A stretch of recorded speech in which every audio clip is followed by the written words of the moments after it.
fundamentals. How a processor, what are the fundamentals of the ARM processor? So how it's going to work, how it is going to communicate with the other peripherals and also other devices. The internal parts of the ARM processor we are mainly concentrating here. So the topics what we are going to discuss in this particular chapter is, first thing is what is ARM processor, how it works. Next one, inside the ARM processors, registers are there. How these registers are going to be useful. And one of the very important register is CPSR, that is current program status register. Just like your status registers which are there in your higher level programming language also. Pipeline, already discussed. Pipelining, exceptions, interrupts and vector tables, core extension. That is not required. We'll go ahead with this. ARM processor core, basically a core. First, we will provide an overview of the processor core and describe how data moves between its different parts. Here, we are not concentrating on the peripheral devices.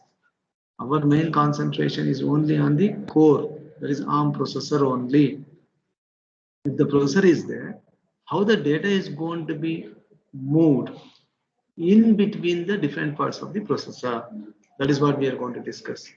How it is going to be processed. Assume that I am giving some data to the processor, taking that data, processing that, and providing the results. Till there, how it's going to work. That is the discussion we are going to do. We will discuss the programmer's model.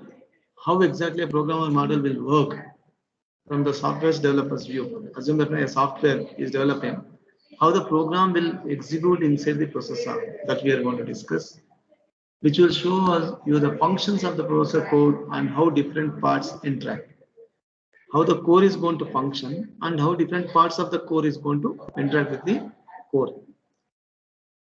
A programmer can think of ARM core as functional units connected by data buses. There is a figure, I'll show you that figure. A processor, it's a core, it's a functional units.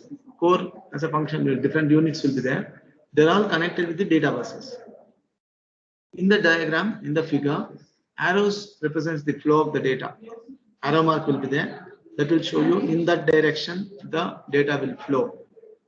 There will be only one direction arrow mark will be there. There will be two bidirectional arrow mark will be there. There may be.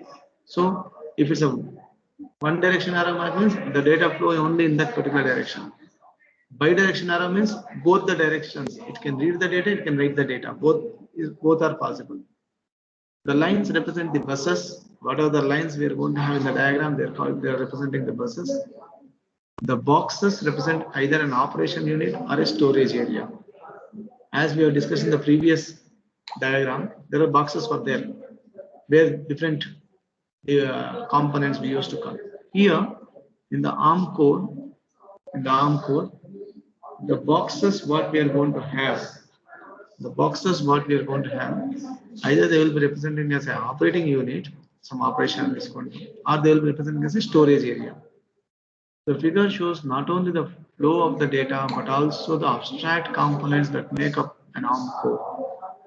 It is not only the data flow, but also it shows the abstract component of the thing.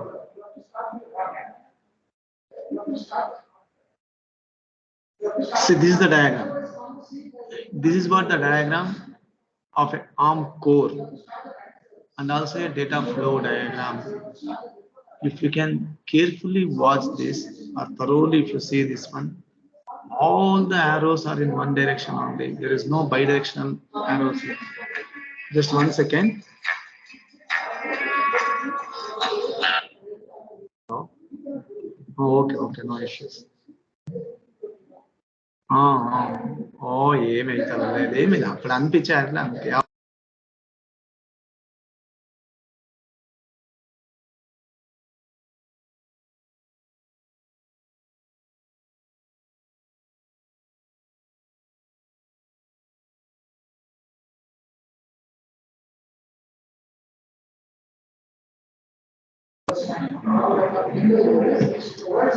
See, when you look into the diagram, this entire diagram is an ARM core, and there is a data flow also is being defined here.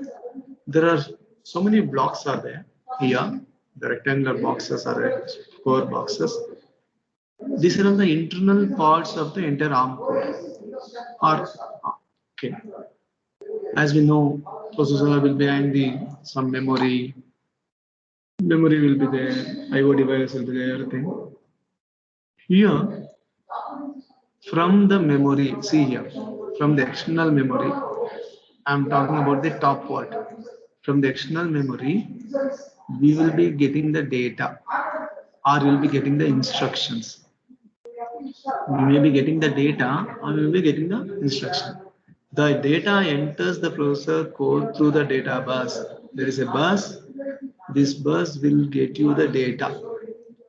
And when it is getting, assume that when the data, it may be an instruction or it may be a data.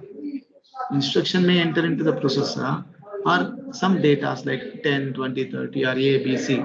These are all the instructions. Assume that one add A plus B, you are going to get add A comma B. So add is an instruction, A comma B, these are all the data. So whatever the value which is present in A has to be added with value present in B, and that may be put into some other location. So whatever we are getting from the memory, it may be an instruction or it may be a data.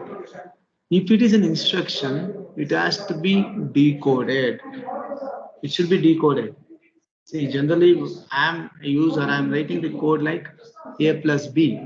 I'm writing a code called A plus B, or I'm writing a code called add A comma B. But machine will not understand add A comma B. It has to be decoded into the machine language. So instructor decoder will take that. Now, see, this architecture what we are having, it is a Van Neumann architecture. Here you might have heard about two different types of architecture. One is the Van Neumann architecture, other is the Harvard architecture.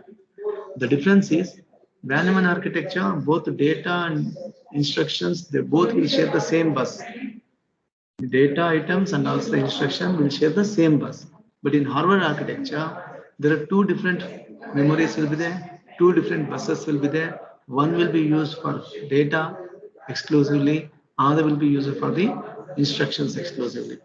Here in Van Neumann architecture, we will be having only one bus there. Using that bus only, the data also will flow and also instruction also will flow. So this is a Van Neumann architecture. Data is flowing, instruction also flowing. Sign extend. This is one block where it will